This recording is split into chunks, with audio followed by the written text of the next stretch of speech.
Along with my day job running an investment business, I started Tinsley Park Talks, a global networking and leadership platform where I interview industry legends from finance to tech and great thinkers to notable celebrities. In these interviews, we discuss great ideas around investing, entrepreneurship, problem solving, and all other lessons of life. Welcome to another episode of Tinsley Park Talks. Take a moment to please subscribe to the channel and like this video. We really appreciate your participation. This program is in partnership with Nesh. For more information, please click on the link below. Chris Ullman is a Washington power player with over 2 decades of experience advising billionaire founders at private equity giants like Carlyle and lately, Thoma Bravo. He also held key communication roles at prestigious institutions, including the White House Budget Office, the U.S. Securities and Exchange Commission, and the U.S. House Budget Committee.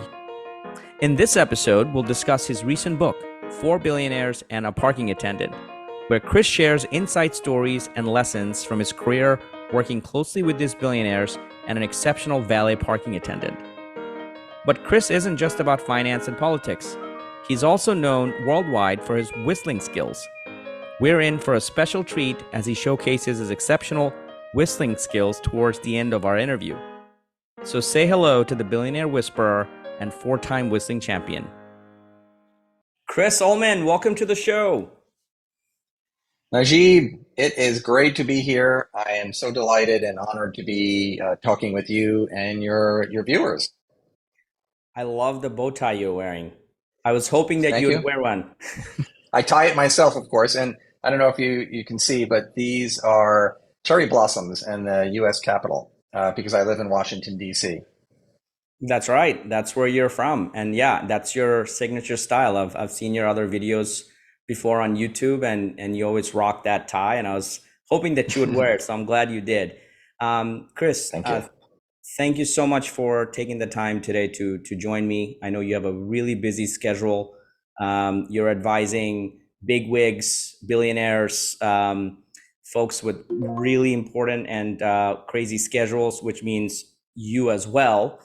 So it is really quite an honor that you've joined. So today we're going to talk about who Chris Ullman is, your upbringing, and your career journey so far, and then we'll lead into the highlight of the episode today, which is talking about your book, 4 Billionaires and a Parking Attendant, that I thoroughly read and I thoroughly enjoyed the last couple of weeks. And thank you for sending me a copy ahead of time. Is it already released? Is it available already?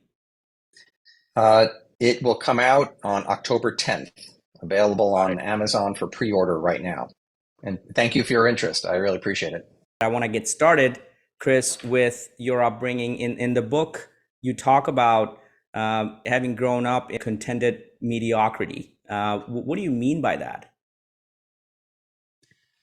Well, so I grew up on Long Island in New York. I was born in 1963.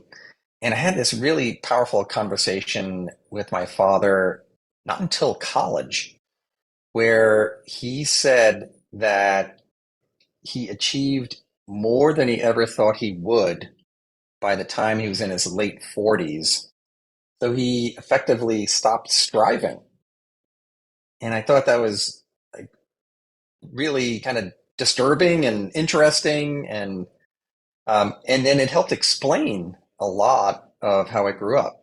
And, life is complex. So on one hand, I think my father and mother kind of took kind of almost a hands-off type approach. They were not helicopter parents. And like when it came to going to college and preparing for that, they were very hands-off. I was pretty much just on my own. My parents paid for almost none of my college. I had to work the whole time. And it was not an environment where we were just pushed to do your best, do your best, do your best. It was more of you should be happy with what you've got. And I think there's merit in that. And then interestingly, and this is about the complexity of life, on the flip side, my father kind of planted these interesting seeds in my brain about like that this world outside of this town we grew up in called Massapequa Park, there's a lot out there. We're not going to worry too much about it right now. And when you leave, you can go deal with it. So it was a loving environment and a generally happy environment, but I never really felt pushed. And I think it's important to be pushed. So it was kind of the minor leagues. And it wasn't until I came to Washington after college that I entered kind of the major leagues of life in terms of the jobs I had and the people I worked for. Like my first project out of college at this little PR firm I worked at was running a the first event for someone running for president. I was Pete DuPont, 1988, and I was 24 years old. So it was an amazing experience, and it was the big leagues. I had to get a lot of people who were big names to come to this fundraiser to support Pete DuPont, and it turned out to be a great success. But it was like constantly learning, and I was being pushed every day to really to try to be my best. So it was very, life is complex and people are complex, and I would never want to paint my father or my parents or myself in, this kind of one kind of tone. They're complex, and my father's passed, but my mother is alive and well, and I love her dearly for all that she instilled in me. But at the same time, it was contented mediocrity, and but Washington kind of wiped that away, thrust me into the big leagues, and all the experiences that I've had that we're going to talk about have pushed me to figure out how to be my best. You studied political science, correct? Yeah, I went to Binghamton University, it's a state school in upstate New York, studied political science, and then came to Washington after I took a break and just was a ski bum out in Wyoming after college. Nice. Okay. And so how did you find your first opportunity in DC? This is pretty wild. So uh, there was no internet in 1987. So I went to a library. I found a book of associations. And these are all the trade associations in Washington that lobby Congress. And I found the American Symphony Orchestra League, which represented small and medium sized symphony orchestras. And I love classical music. And I said, hey, I could write a newsletter for them or do public relations for them. And called them up. They said, we don't have a job, but you're welcome to come in and chat with us. And I did. And they liked me. They didn't have a job, but the a person I met with referred me to a friend of hers who was hiring. I got that job and then did that for 4 years. And it was a small public relations firm. And that set me on a career trajectory that I've been on for almost 37 years now, is doing kind of communications in the private sector and the government and back in the private sector and now my own little PR firm. So you ended up at the SEC somehow. How did that happen? Was it right after that private sector job? So I was at the Securities and Exchange Commission, which Right. is the federal agency that oversees the stock markets and protects investors. Actually, I had worked on Capitol Hill, and a journalist friend of mine was friends with the chairman of the agency, and his name was Arthur Levitt. My friend's name was Jim Glassman, who is a very well-known journalist and kind of analyst himself. And so Jim called me up one day and said, Arthur Levitt's looking for a spokesman. I recommended you. And then I said to my friend Jim, I said, I don't know anything about stocks and bonds, and I'm a Republican. He's a Democrat. And Jim said, oh, don't worry, he'll love you. And in that job interview, I whistled Uh-huh. for Levitt and still got the job. And we'll talk more about whistling later. Absolutely. So you spent some time at SEC, and Arthur Levitt pulls you into his office one day and says, "Hey, you've got to meet this gentleman named David Rubenstein who runs a private investment firm. He's looking for somebody with a background like yours. And tell us what happened after that. Yeah, this goes to show that the power of the network. First, my friend Jim connects me with Arthur, and then Arthur says Carlyle is looking for its first ever spokesperson, and he said, I've recommended you. And similarly, I said, I don't know anything about private equity. I don't even want to live in New York. And he said, no, no. First of all, they're based in Washington. And secondly, they will teach you about private equity and you will teach them about communications. So I meet with David Rubenstein. They had been looking for a PR person probably for a year and a half, and the three founders of the firm could not agree. And then they finally meet me and they could agree. And I was very blessed that happened, because working at Carlyle for 18 years, running the global communications function, completely changed my life. Again, going from the minor leagues to the majors, and then to the majors of the majors, because at Carlyle it was just an amazing experience. You're dealing with the national media, managing hundreds of billions of dollars, helping to shape the brand of a global organization, help us through crises and good times. Uh, Everything I know today, or most of what I know today, I learned at Carlyle. Really excited to learn more about this. And obviously, David Rubenstein was kind enough to come to my podcast. So, David, if you're watching, hope you're doing well, and thank you again for coming to the show. You talk about meeting David just a few days before, or maybe the day before 9/11, the event 9/11, in 2001. You guys were having breakfast and sort of a casual interview, and then of course 9/11 happened. You joined Carlyle a few weeks later, and you talk about your very first major PR challenge for the Carlyle group that you had to face. I'd like to know how you overcame that PR challenge, and just to kind of mention a little bit about that challenge. It was Osama bin Laden's half brother, who happened to be at an investment conference of the Carlyle group, that became sort of a controversial issue. So how did you overcome that challenge? What did you do to show your PR prowess at the beginning of your career at Carlyle?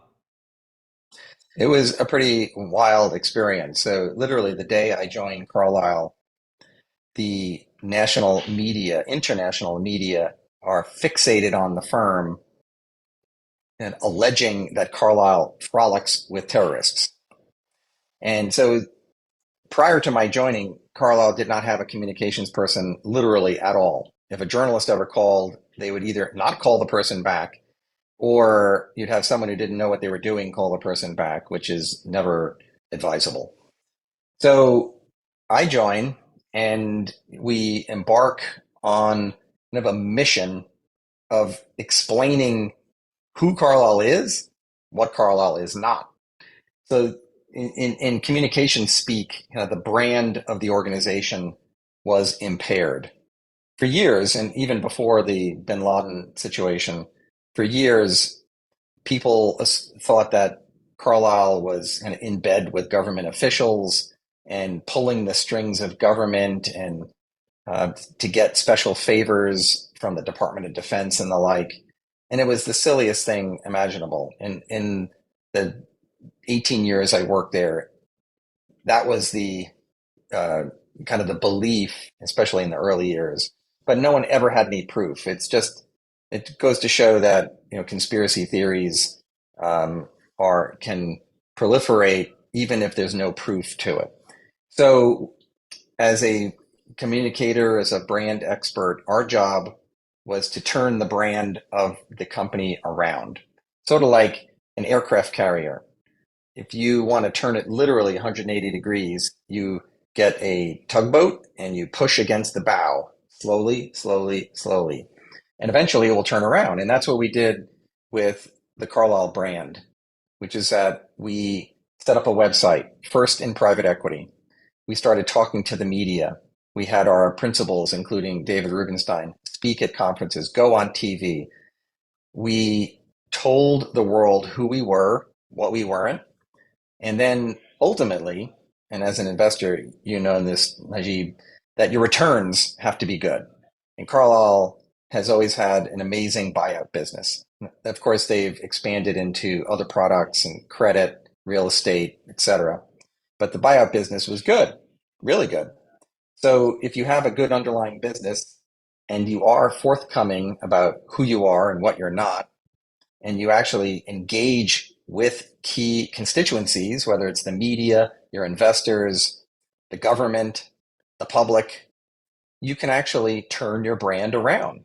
And that's what we did. Took years, but of constant and consistent and clear communications. So very proud of that. And one of our kind of crowning moments, or there are two really, Business Week did a cover story on Carlyle that was glowing back in like kind of mid 2000, like five or so. And then a few years later, 60 Minutes did a profile on David Rubenstein. So think about this, a Wall Street billionaire. Right. And it was completely positive. It's just shocking.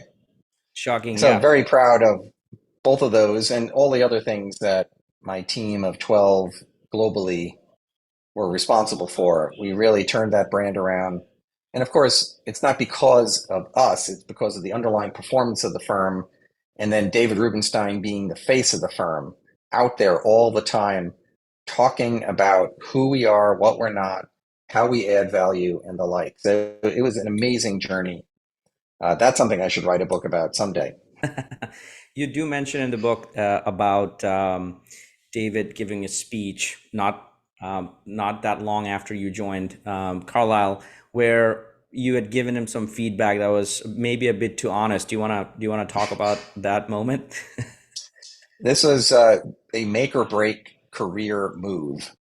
And David had just given a talk to around 2,500 people at Radio City Music Hall in New York City. I had my graduation ceremony there actually. Ah, all Yeah, right. So great then you spot. you can picture this environment. It's a big arena, and he's done. He walks off the stage. He walks out the back door, and I'm with him. And he turns to me and says, "Well, that went fine. What did you think?" And I said, "That was terrible." And he's like, and interestingly, all he said was, "Why?" Like, he didn't chew my head off or anything.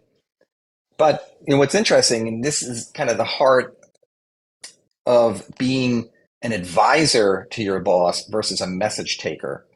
And I recommend to my children who are young adults now and the people I mentor and in the book that you must strive to be an advisor, which means speaking truth to power. Message takers just tell the boss what they want to hear. Right. An advisor comes up with options and then takes a stand and recommends a particular path. So when he said to me, "What did you think?" I told him the truth. And it was a little scary because you think, oh, this guy's a billionaire, and you want to tell billionaires what makes them happy, not what makes them sad. So I said, "You used a PowerPoint in front of 2,500 people. That's crazy. Each page had small type on it. That's crazy. There were too many pages. You spoke too fast, and you used industry jargon that half the people don't know what it is." So I remained employed. A year goes by. He does the same exact event, literally a year later. Mm. No PowerPoint, spoke slower, no industry jargon, and he hit the cover off the ball. And so the lesson is, if you have confidence in your views and you can back it up with facts and logic, and you can be an advisor and not just a message taker. And I do not want to live my life being a yes man, just telling people what they want to hear, that it would be a miserable existence. And now people trust me. When they call me, I tell them what I think. Now I try to do it in a constructive, thoughtful way, I usually try to say something positive first because no one is all bad or all good. So it was just a great experience, however scary it was. And it taught me an immense amount about the power of being an advisor and telling the truth to the boss. That was a great lesson. I thought that was really funny and interesting. And also, I think one of the other lessons for me, and also having spoken and admired David Rubenstein for years, is his ego being unchecked. That at least he took your advice versus saying, "It is what it is. This is how I do it." Right. So that's a great lesson for me as well. Yeah, very, There's very important. 100%. And I feel that about you as well. And as I read your book, obviously, you have that commonality as well. And we're gonna dig a little deeper very soon. But I wanted to talk about another event that you talk about while being at Carlyle, and another lesson that we can all get from it is when Carlyle had gone public. It was a private equity firm. Most of them are privately held. Not a lot of them are publicly traded. But Carlyle obviously decided to go public. That was one of the ways it became a global brand. And David Rubenstein's played a huge role in that, obviously. There was I can't recall if she was a partner, Adina Friedman, but she was brought into the firm because of her experience at At NASDAQ. NASDAQ, yeah, she was the chief financial officer. Yep. She was a CFO, correct. Thank you for Yep. reminding me. And there was an investor quarterly call that you guys were preparing for, and apparently it wasn't a very good quarter or a month as far as results go, which happens to every public company every now and then. But there's a lesson there in how she had dealt with that sort of grim moment. Can you talk about that a little bit? Yeah, it was amazing. And anyone who doesn't know Adina, you should get to know her because she's a great leader. She's, more importantly, a really nice person. So it was our quarterly analyst call. It's 2013. Earnings are not very good. And Adina shows up at the conference room where the call is going to take place with a box. And I'm there already, and there's no one else in the room. And I say, "Hey, what's in the box?" And she says, "Let me show you." So she takes out a white t-shirt with a big happy face on it. And I said, "What's that for?" And she said, "Well, earnings aren't very good. So I'm going to have everyone wear the t-shirt so that when you're sitting across from someone, you will see a happy face and not a sad face. Right. And you'll have a little like uplift in your voice when reading the script or answering analyst questions and the like." And I said, "This is brilliant." It also happened to be my birthday, so I was, of course, open to wearing a happy face Right. t-shirt. Right. So then, so she puts hers on, I put mine on, and then one by one, the three billionaire founders walk in. The And CEO, let's name them all for viewers that so are not aware. David Rubenstein, Bill Conway, and Dan Daniello. So there's three bigwig founders. Glenn Youngkin, who I think was the chief operating officer at that time. He's now the governor of Virginia. Right. He's the one that Dave, was in Europe for many years in London office, and then he came back to the US, right? correct. Yeah. You had the head of investor relations, Dan Harris, and then you had my boss, Dave Marchik, who was the head of global external affairs. So they all walk in, they look at us, they say, "What's going on?" Adina explains, and she starts to give each of them a t-shirt to wear. None of them would take the t-shirt. Did you know that your company's most valuable assets are the knowledge stored in your experts' minds and the content they've created over the years? These assets form the foundation of successful teams. When experts go on vacation, move teams, go on parental leave, retire, or resign, your teams find themselves in the dark, resulting in onboarding delays, quality loss, burnout, and drop in customer satisfaction. Nesh revolutionizes this for you. Nesh turns subject matter expertise into subject matter avatars to preserve this knowledge. Nesh connects all of your company's content, turning treasure troves of data and knowledge from your experts' minds into precise, searchable answers. Nesh is made for simplicity, where you can ask a question in natural language. It's just like interacting with a colleague. She improves continuously to become the ultimate subject matter expert for your organization. With Nesh, use your knowledge as a superpower to bring innovative products to market, grow business blazingly fast, and provide an extraordinary experience to customers. Unleash the power of your enterprise's most valuable asset with 24/7 available subject matter avatars. They all ignored her. Now, and this is the power of this lesson. A lot of people in the face of that kind of corporate peer pressure would have taken their shirt off and felt bad and then mumbled something about, well, that was a mistake, and silly of me to do something like that on such an important day. But no, Adina kept the shirt on and did what she had to do. She read her part of the earnings. She answered the questions she needed to answer. And so she had this, it was kind of a two-part lesson. You had joy and then like some happiness here. Like it's a very creative, joyful thing to do in the first place. And then in the face of pretty serious corporate peer pressure, she had the confidence in herself to keep the shirt on and do what she wanted to do. Now, what she did was completely professional. It wasn't stupid or anything like that. And she did not wilt in the face of that kind of peer pressure. And, you know, I loved it. And to this day, I love it. It's 10 years ago. I remember it like it was yesterday. So important and powerful to be both joyful and bring that part of your personality to the office. And then when peer pressure is trying to snuff it out, you just ignore it. Right. And, you know, life goes on.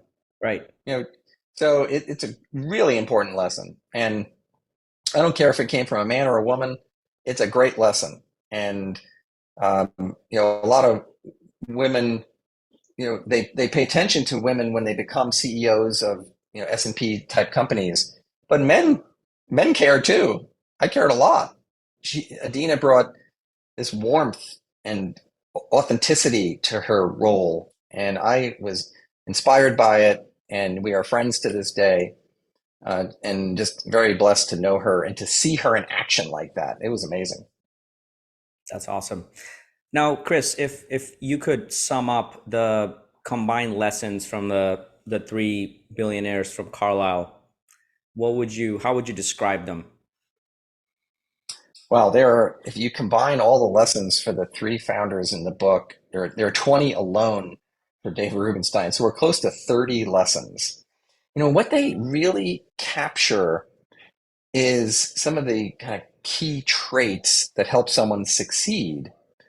So you have being purposeful, building bridges, being humble, being generous. Like these are just such important lessons. And we all learn them to different degrees, you know, from different people in our lives. It could be your family, it could be friends, it could be your boss. But some of the lessons that I learned from them about being purposeful and strategic and creative and generous and humble just completely changed my life. This is the whole concept of going from the minor leagues to the major leagues. So if you look at all of those lessons combined, they actually almost create a full-fledged human, like in terms of humility and generosity, and purposefulness and the like. I mean, it's really had this kind of broad impact on me, the three of them. That's why I dedicate the book to them and to Arthur Levitt from the SEC, who had the biggest impact on my life. So back to your book. Why did you write this book? I love to teach. I love to mentor. And I worked on the board of an intern program here in Washington for literally 25 years. So I have worked with college students for a quarter century. And I found myself over and over again saying, well, let me tell you the story about how David Rubenstein would be purposeful, or Bill Conway would be humble, or Mitch Daniels, who was the White House budget director, would use humor to get his way. So I had all these kind of lessons, and I had like 15 lessons. And I love to write. So I said, wow, I need to write another book, but 15 lessons is not enough. So I sat down, looked at all of the big wigs I've worked for in my career, plus a parking attendant. Saleh, And Saleh yeah, the parking attendant. yeah, Salah Al Rashid, Salah. and to look at what did I learn from these people and how did they affect my life. So I came up with 50 lessons that are and each one has an anecdote associated with it, and they're very actionable. And what I mean by that is, uh, if I said, "Hey, Najib, if you can run the Boston Marathon in 3 hours and 30 minutes, then you'll be successful," like you'd say, "Oh my gosh, I can't do that." Yeah. And but these are actionable. These lessons, like anyone can do these things. What they really require is being humble, open-minded, and with an eye towards being my best. You know, a lot of folks may look at the title and say, this book is about rich people and how to get rich, kind of quick scheme, like, but does it really pass the smell test? Absolutely passes the smell test because I explicitly say in the book, this is not a how to get rich book. I'm not telling people how to find the next great investment or scheme that will make them a million or 100 million or $1 billion. It's not that at all.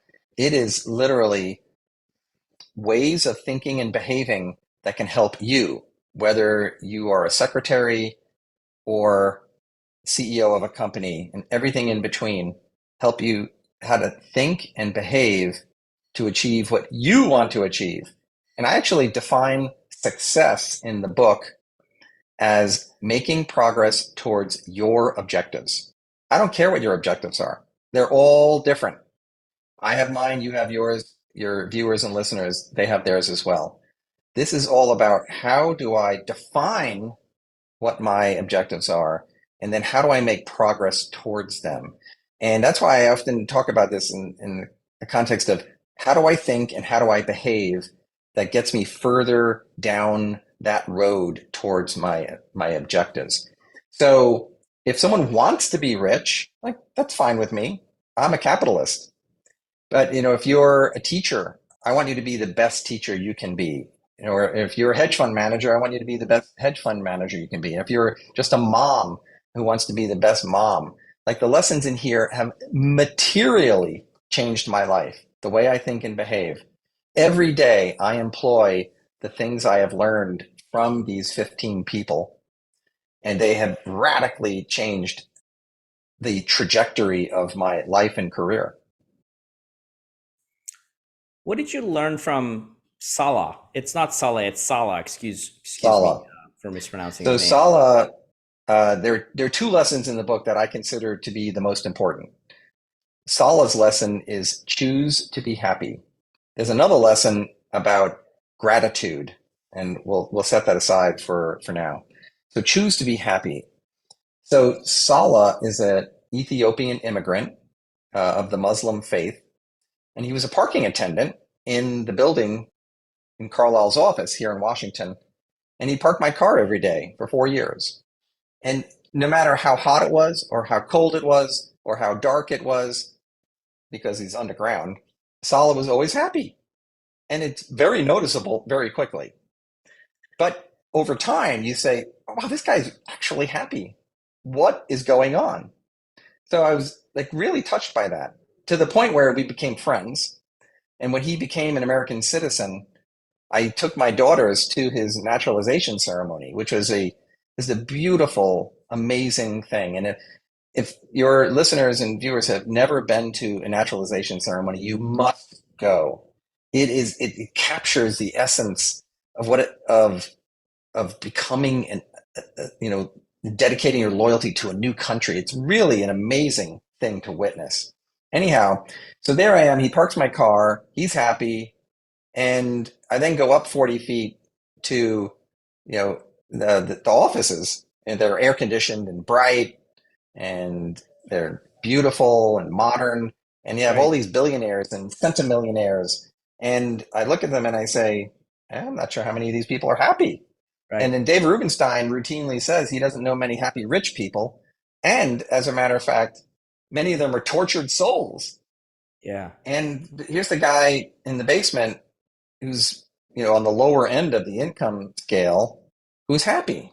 So I interviewed him for the book and I said, Salah, why are you happy? And he Hmm. said, he is blessed.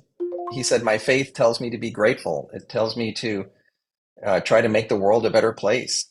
And like, that's powerful, really powerful. And so he earned his place in this book. That's awesome.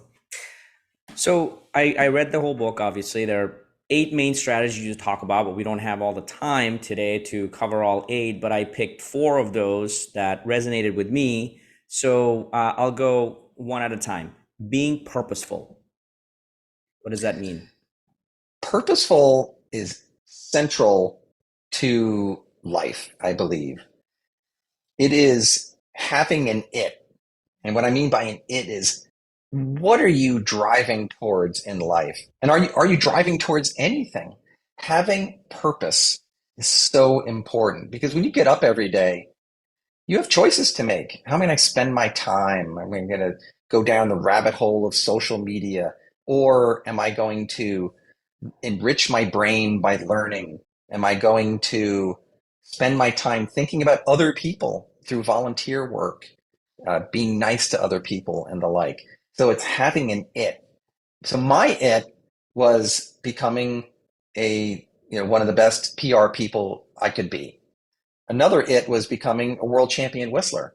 And those two objectives, drove me, they motivated me day in and day out. So being purposeful. Every successful person featured in this book has purpose. They know what they're doing every day. They have an objective and they've mapped it out. And then with precision and hard work, they're driving towards that it every day. Building bridges.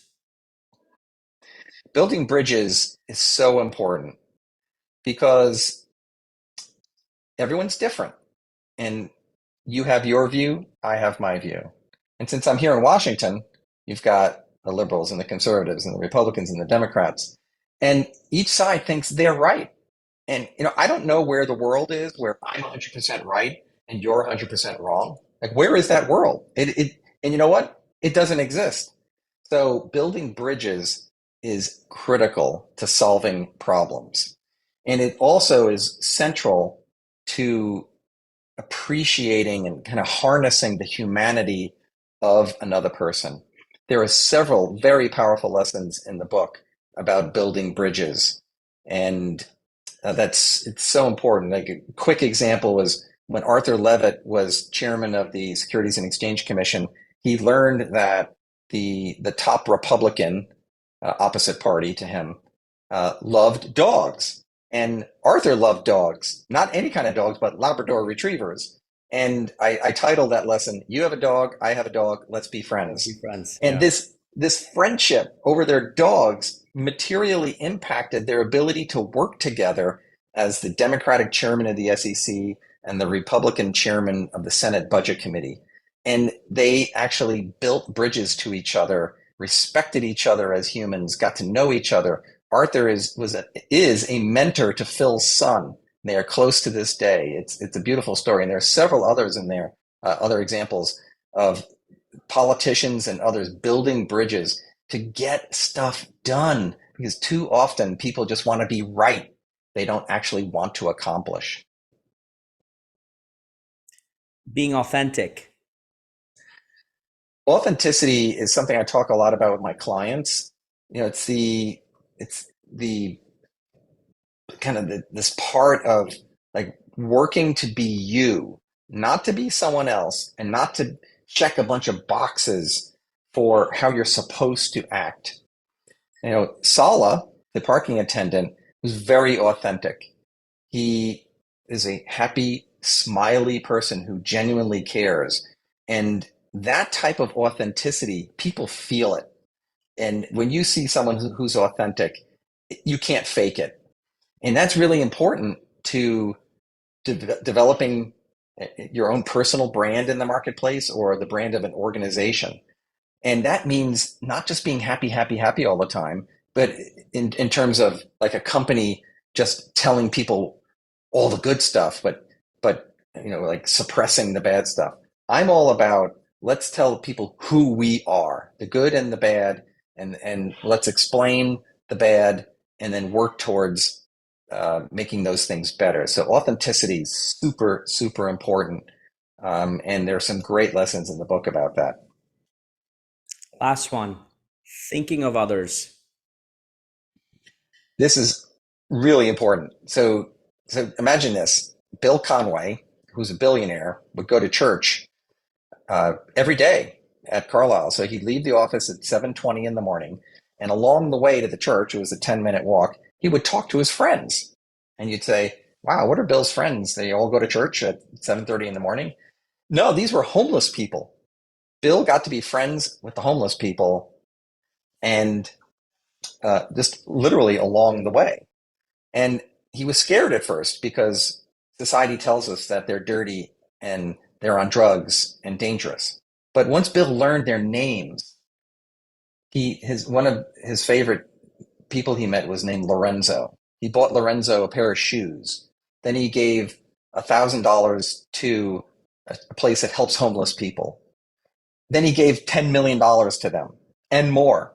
Wow. And Bill would then go through the Carlyle offices. Sorry, is that the SAFE organization? The Some. Some. Sorry, Some. yeah. So others might eat. And Bill would literally walk the halls of Carlyle, handing out gift cards. And I have one here in my wallet. Gift cards to either Starbucks or Dunkin' Donuts. And he would say, if you give these to homeless people, I'll give you as many as you want. He would literally have hundreds of them. And I'd say, give me a stack. And anytime I saw a homeless person, I would give them the card. So Bill could have been just making money, but instead he was trying to think of others. And it's really powerful when a bigwig like Bill is thinking of others and then trying to get other people to think of others. Very, very compelling. Really, really important. That is so cool. Very seldom you hear about these great qualities billionaires have. So thank you for bringing that out in this book and sharing with us today, Chris.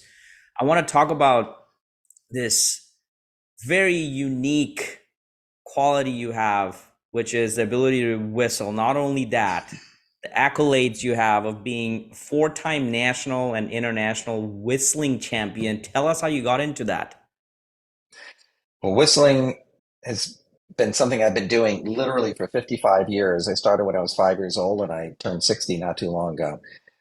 And so I'm able to whistle, and my father taught me how. And then I just made a point of getting better. So I whistle all the time. Today, I was when I drove to my office, I was whistling Strauss waltzes, which are really wonderful to whistle. And I found myself getting better and better and better. And then I heard about this national and international whistling competition. This is back in 1992. I competed in 93 after practicing and working on some songs, and I won a small prize. Then I went back the next year and won the grand championship. That was 94. Competed, I think, 7 more times, won the championship 3 times, and like all hell broke loose. And what to quote the Grateful Dead, "What a long strange trip it's been," because I've been able to do a lot of cool things with my whistling. I whistle "Happy Birthday" 650 times a year. I whistled 3 yesterday, did 1 today. Oh, And wow. I love to honor people on their birthdays. So that's it's like a ministry I have. And then I've whistled with symphony orchestras and I've whistled in the Oval Office for the president. And I've just been able to do all these cool things. It's been a huge blessing, and people Many people like whistling. Some people don't, but that's fine. And so it's been a great, great journey. And I actually wrote another book called Find Your Whistle: Simple Gifts, Touch Hearts, and Change Lives. And the point there is that everyone has a simple gift. Mine happens to be whistling, but you, Najib, you have a gift. And it's probably not whistling, but it may be this podcast, or there are other things. And the key is, and this gets to the whole think of others concept, is I'm trying to encourage people to think about someone other than yourself. Humans are like naturally selfish creatures. And for self-preservation, I understand that. But I think it's really important to think of others, especially if you are emotionally and financially capable of doing that. We need to. We live in a community, and we must support that community.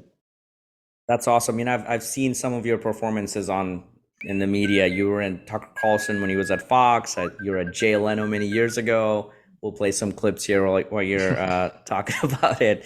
But we can let you go today without sharing with our viewers your whistling skills. So, Mr. Ullman, would you delight us with a quick gift? I would love to. So here is Take the A Train. It's a great classic jazz tune.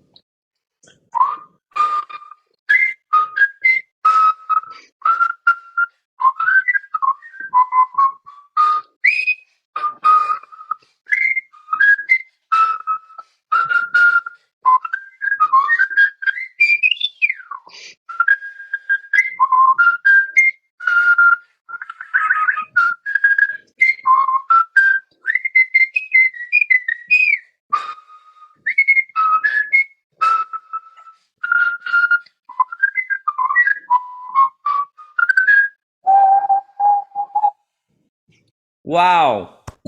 Thank you so much. Thank you, sir. I heard that in order to be really good at whistling, there's a couple of things you have to do. Is one of the things was to not kiss before you whistle, something like that. Yeah. Kissing makes your lips mushy, and you need good firm lips to whistle properly. Okay.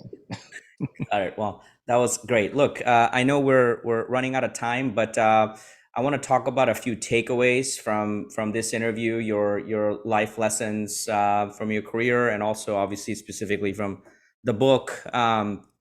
You have a couple of quotes that you coined. One of them was, "Life is too short to work for assholes, so I found greener pastures." Explain. Well, life is short. I'm 60, and I've had several friends in the past 5 years or so die of disease. So you don't know when your time is up. So every day is a gift, and we must work hard at enjoying and that gift and making the most of it, and developing ourselves, of course, and the gifts we have, but giving back. So there are lots of assholes out there, and it's unfortunate. And I've worked for a couple, and they were very unpleasant circumstances, and I've learned a lot from that, which is one of the reasons why I started my own business, so that if I don't want to work for a client, I don't. I find clients that I respect and who respect me, and those are the people I work for. So when I mentor young people, I tell them, do not work for assholes. It is not worth it. You just will enable them, and you'll be gone eventually, and then someone else will suffer just as you did.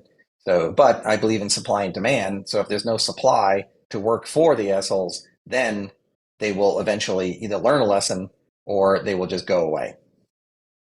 Very good advice. Rich people have feelings too.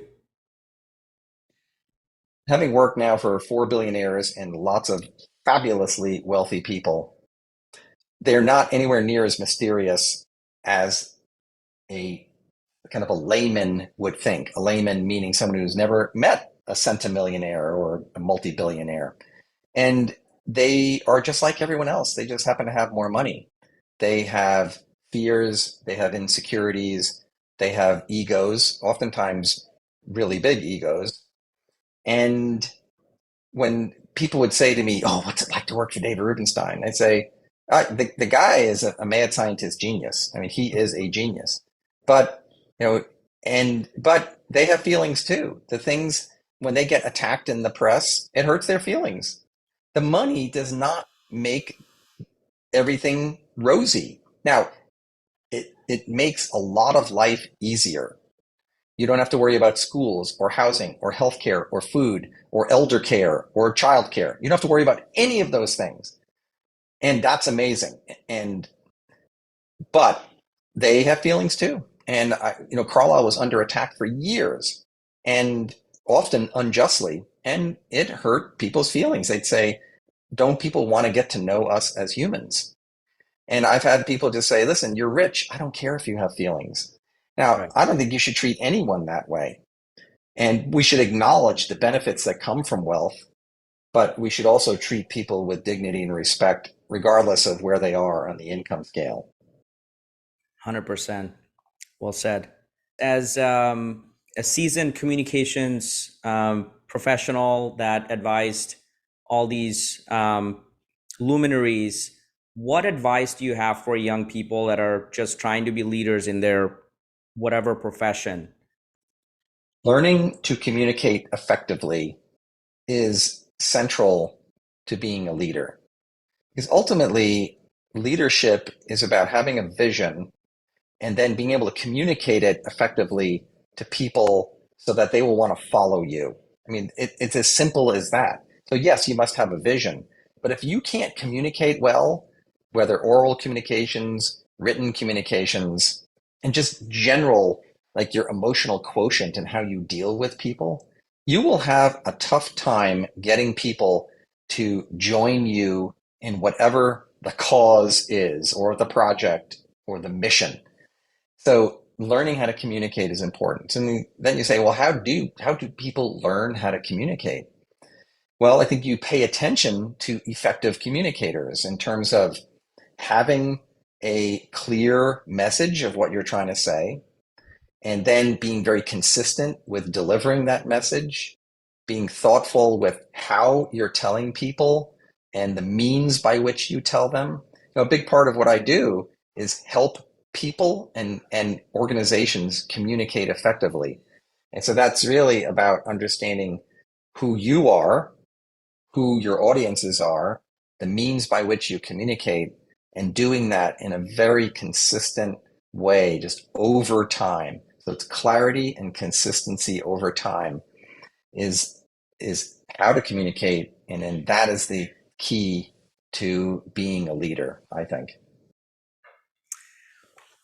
Amazing. Thank you so much, Chris, for taking the time today and sharing all your wisdom. I wish you the best in having a blockbuster outcome with your book. Again, 4 Billionaires and a Parking Attendant will be available October 10th. 10th in all the usual places. So go get the book. Again, Chris, thank you and have a wonderful rest of your day. Thank you, Najib, for this opportunity. I'm really delighted, and have a good day too. Mutual. Thank you.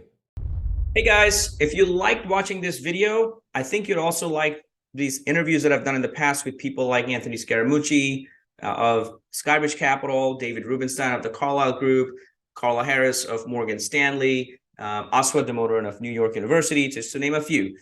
We appreciate your participation, and we love the likes and subscribe that you do to the channel, because it only helps us grow and create more content for you. So hope we can continue to do that. And we love having you back, and see you soon.